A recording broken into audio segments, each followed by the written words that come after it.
Pelaku penembakan di bar Jalan Pantai Brawe, Kuta Utara positif memakai narkoba. Hal itu dilakukan setelah pelaku menjalani pemeriksaan dan hasil tes urin.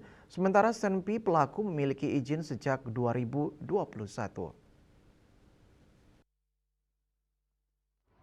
Kapolres Badung AKBP Joseph Edward Purba mengatakan pelaku HSA 49 tahun beralamat di Cipete, Kebayoran Baru, Jakarta Selatan dan merupakan seorang pengusaha. Terungkapnya kasus ini berkat kolaborasi Satreskrim Polres Badung, Ditreskrimum Polda Bali, Ditreskrimum Polda Metro Jaya, Polres Bandara Soekarno-Hatta, Imigrasi Ngurah Rai, dan Imigrasi Soekarno-Hatta. Pelaku berhasil ditangkap saat akan berangkat dari Jakarta menuju Kuala Lumpur melalui Bandara Soekarno-Hatta. Hasil penyidikan, pelaku melanggar tindak pidana tentang senjata api, amunisi, bahan peledak, dan senjata lain. Selain itu terlibat kasus penganiayaan yang mengakibatkan luka berat. Pelaku dalam keadaan mabuk berada di TKP dan terlibat keributan dengan pengunjung lain.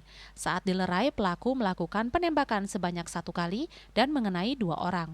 Pelaku dalam keadaan emosi dan pengaruh minuman beralkohol.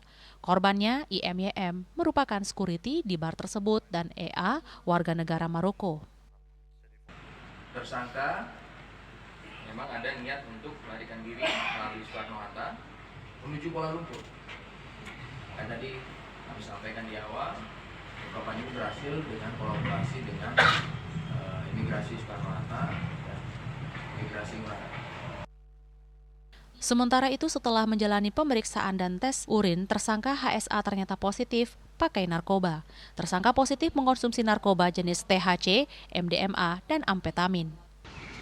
Bahwa terhadap tersangka juga kita sudah lakukan tes urin, ya, dengan hasil positif THC, MDMA, dan amfetamin.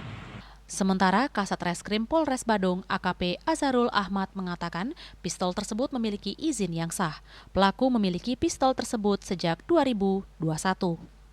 Terkait dengan kepemilikan senjata api ini, setelah kami lakukan pemeriksaan penyidikan terhadap tersangka bahwa senjata api ini diperoleh dan memiliki izin yang sah.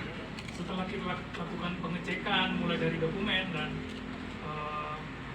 dokumen pemilikan dan lain-lain, bahwa senjata api ini yang bersangkutan memiliki izin memiliki IKSA dan diperbolehkan untuk menggunakannya. Barang bukti yang disita berupa 1 buah metal atau proyektil merupakan serpihan proyektil, flash disk berisikan rekaman CCTV, 1 pucuk senjata api jenis Glock nomor BATV 955 dengan 12 butir peluru kaliber 7,65 mm, 1 buah sarung senjata api, 3 buah magasin 9 mm, 17 butir peluru, dan 1 buah magasin 9 mm 31 butir.